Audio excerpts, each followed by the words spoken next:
We had a freeze coming about a week ago, so I wanted to get some things cleaned up and harvested before the freeze.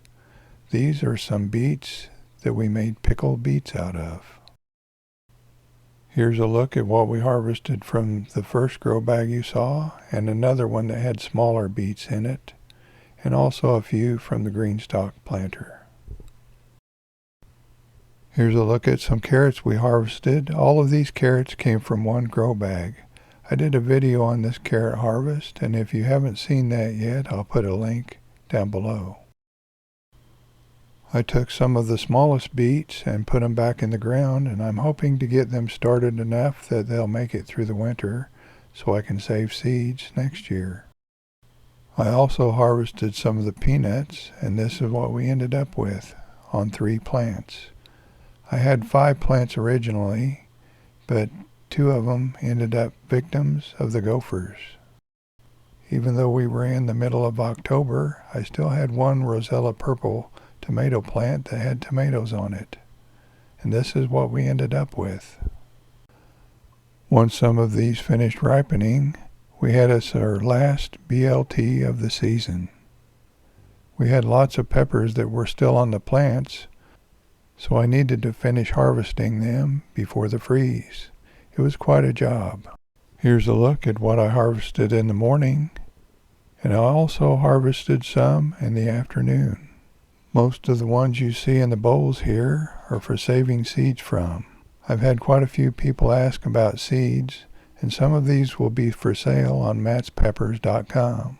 I'll try to give you a heads up when the site gets close to opening. This bucket full of peppers all came from one plant. It's one of my many pepper crosses. These sugar and snap peas weren't fully developed, but they'll go great in a salad. I also harvested some lettuce and some parsley out of the green stalk planter.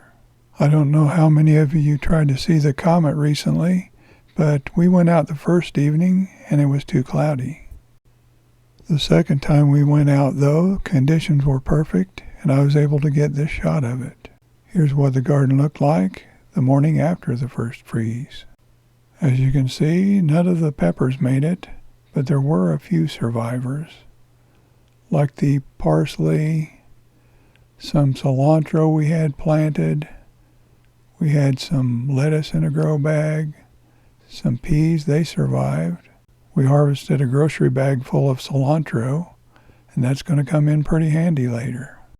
You might be able to see there's a grow bag full of mint back there, and I started that from just one small cutting. And there's one lonely carrot that survived. I'm not sure how it got in that pot. And there's also a little bit of asparagus that I planted from seeds. Basil is sensitive to the cold, so we harvested most of that before the freeze. And as you can see, what's left of the Malabar spinach and the pole beans is deader than a doornail. This is what the bananas look like after the freeze. Believe it or not, those will come up in the spring. I'll just cut them off a little above ground level. Let us know if your garden's still alive, and don't forget to subscribe, like, comment, and share. Thanks for watching. We'll see you next time.